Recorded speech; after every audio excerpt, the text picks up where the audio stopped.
2011 April 15 വാങ്കഡയിൽ അന്ന് ഒരാവേശപ്പോരങ്ങേറുകയായിരുന്നു. Cricket ഇതിഹാസം സച്ചിൻ ടെണ്ടുൽക്കറുടെ സ്വന്തം മുംബൈ ഇന്ത്യൻസ് IPL-ൽ തങ്ങളുടെ ആദ്യ സീസൺ കളിക്കുന്ന കൊച്ചി ടസ്കേഴ്സ് കേരളയെ നേരിടുന്നു.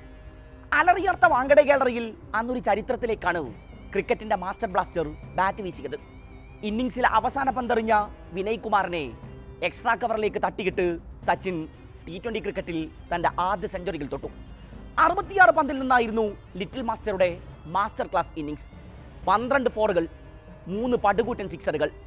43 പന്തിൽ അർദ്ധ സെഞ്ചുറി കുറിച്ച സച്ചിൻ 3 അക്കം തൊട്ടത് അതിലേറെ വേഗത്തിലായിരുന്നു.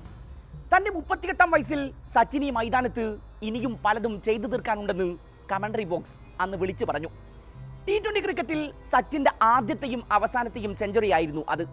എന്നാൽ ആ മത്സരം സച്ചിന്റെ കയ്യിൽ നിന്ന് ലോക ക്രിക്കറ്റിലെ അതികായനായ ബാറ്റർ ബ്രണ്ടൻ മക്കല്ലം തട്ടിയെടുത്തു.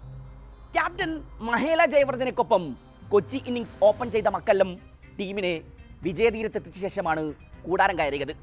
സ്കോർ ബോർഡിൽ 100 റൺസ് കടന്നിട്ടും ലസിത് മലിംഗയും മുനാഫ് പട്ടേലും ഹർഭജൻ സിംഗും അണിനിരക്കുന്ന മുംബൈ ബോളിംഗ് നിരക്ക് കൊച്ചി ഓപ്പണർമാരെ വീഴ്ത്താനായില്ല.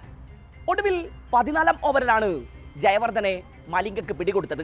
1 ഡൗണായി ക്രീസിലെത്തിയ രവീന്ദ്ര ജഡേജയെ കൂട്ടുപിടിച്ച് മക്കല്ലം വിജയത്തിലേക്ക് ബാറ്റ് വീശി. ഒടുവിൽ 18-ാം ഓവറിൽ മക്കല്ലവും വീണു. എന്നാൽ അലി മുർത്തസ എറിഞ്ഞ 19-ാം ഓവറിലെ അവസാന 2 പന്തുകളെ നിലം തൊടാതെ ഗാലറിയിലെത്തിച്ച് 6 പന്ത് ശേഷിക്കെ ജഡേജ കൊച്ചിക്ക് ആവേശ ജയം സമ്മാനിച്ചു. IPL-ൽ കൊച്ചിയുടെ ആദ്യ ജയം. കൊച്ചി ഡഗൌട്ട് ആ ജയം മതിമറന്നാഘോഷിച്ചു. 81 റൺസുമായി ടീമിന്റെ നെടുന്തൂണായ മക്കല്ലത്തെ തേടി അന്ന് പ്ലെയർ ഓഫ് ദി മാച്ച് പുരസ്കാരമെത്തി. ഒരൊറ്റ സീസൺ. ആകെ ജയിച്ചത് 6 മത്സരങ്ങൾ, വഴങ്ങിയത് 8 തോൽവികൾ. 14 മത്സരങ്ങളിൽ നിന്ന് നേടിയത് 12 പോയിന്റ്. ഫിനിഷ് ചെയ്തത് 8-ാം സ്ഥാനത്ത്. കൊച്ചി ടസ്കേഴ്സ് കേരള എന്ന ടീമിന്റെ IPL ഹിസ്റ്ററിയെ ചുരുക്കി ഇങ്ങനെ വരഞ്ഞിടാനാകും.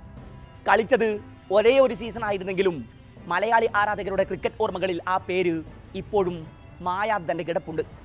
ഓറഞ്ചും പർപ്പിളും കടന്ന ജേഴ്സി കളിഞ്ഞ് കലൂർ ജവഹർലാൽ നെഹ്റു സ്റ്റേഡിയത്തിൽ എസ് ശ്രീശാന്ത് അന്ന് ബംഗളൂരുവിനെതിരെ ആദ്യ പന്തടിക്കാനെത്തിയത് ഗാലറിയിലെ നിറഞ്ഞ കയ്യടികൾക്കിടയിലാണ്. IPL-ന്റെ ജനകീയത കണക്കിലെടുത്ത് 2010-ലാണ് ലീഗ് വിപുലീകരിക്കാൻ BCCI തീരുമാനിച്ചത്. തൊട്ടടുത്ത സീസണിലേക്ക് 2 ടീമുകളെ കൂടെ ചേർത്ത് 2 അക്കം തികച്ചു. പൂനെ വാരിയേഴ്സ് ഇന്ത്യയും കൊച്ചി ടസ്കേഴ്സ് കേരളയും 2011 സീസണിൽ IPL-ൽ അരങ്ങേറി. മഹേല ജയവർദ്ധനെ മുതൽ ശ്രീശാന്ത് വരെ IPL ഹിസ്റ്ററിയിലെ ഏറ്റവും മികച്ച 11കളിൽ ഒന്നായിരുന്നു കൊച്ചിയുടേത്.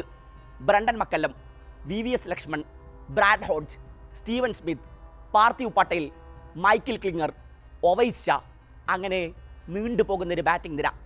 രവീന്ദ്ര ജഡേജയും തിസാര പെരേറയും ജോൺ ഹേസ്റ്റിങ്സും ഒക്കെ അണിനിരക്കുന്ന ഓൾറൗണ്ടർമാരുടെ പട്ടിക. സ്പിൻ ഇതിഹാസം മുത്തയ്യ മുരളീധരനും RP സിംഗും ശ്രീശാന്തും രമേശ് പവാറും വിനയ് കുമാറും ഒക്കെ അണിനിരക്കുന്ന ബോളിംഗ് ഡിപ്പാർട്ട്മെന്റ്.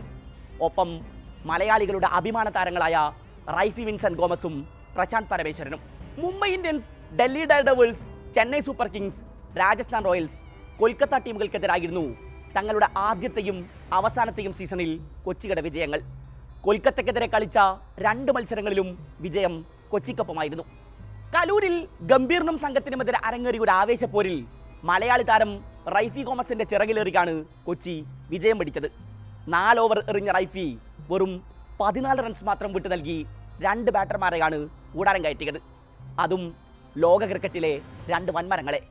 ജാക്കോസ് കാലിസിന്റെ കുറ്റിതെറിപ്പിച്ച മലയാളി താരം ഗൗതം ഗംഭീറിനെ ജയവർദ്ധനയുടെ കയ്യിലെത്തിച്ചു. അന്ന് ഒരു മെയ്ഡിൻ ഓവറും താരം എറിഞ്ഞു പൂർത്തിയാക്കി. തോൽവികൾ പലതും ദയനീയമായിരുന്നു. ബംഗളൂരുവിൽ വെച്ചരങ്ങേറിയ ഒരു പോരാട്ടത്തിൽ പ്രശാന്ത് പരമേശ്വരനെതിരെ ക്രിസ് ഗെയിൽ 1 ഓവറിൽ 37 റൺസ് അടിച്ചെടുത്തത് മലയാളി ആരാധകരുടെ ഓർമ്മകളിൽ ഇപ്പോഴും മുറിവായി കിടപ്പുണ്ടാകും. പ്രശാന്ത് എറിഞ്ഞ 3-ാം ഓവറിൽ 4 സിക്സും 3 ഫോറുമാണ് അന്ന് ഗെയിൽ പറത്തിയത്. വെറും 13 ഓവറിൽ കോഹ്ലിയും ഗെയിലും ചേർന്ന് അന്ന് കൊച്ചിയുടെ കഥ കടിച്ചു.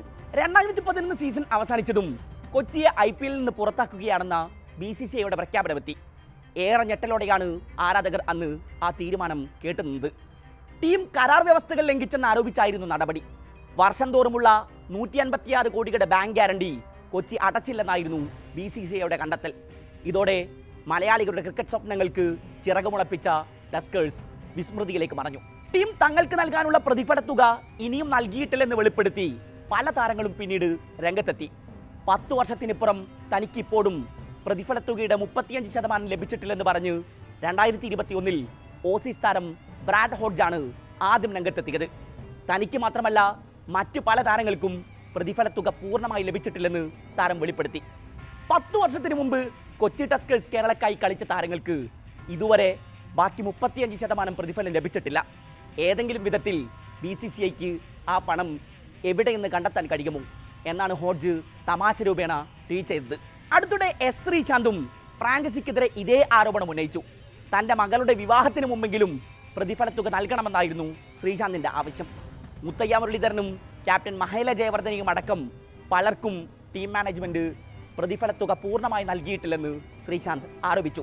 ഏതായാലും വിവാദ കൊടുങ്കാറ്റുകൾക്കൊടുവിലായിരുന്നു പതനമെങ്കിലും ചുരുങ്ങിയ കാലം കൊണ്ട് തന്നെ വലിയൊരു ആരാധക വൃന്ദത്തെ സൃഷ്ടിക്കാൻ കൊച്ചി ടസ്കേഴ്സിനായി. അതിനുശേഷം ഒരു പതിറ്റാണ്ട് പിന്നിട്ടു. IPL മൈതാനങ്ങളിൽ പിന്നെ ഒരു ടീമും മലയാള മണ്ണിൻ്റെ കുപ്പായം അണിഞ്ഞിട്ടില്ല.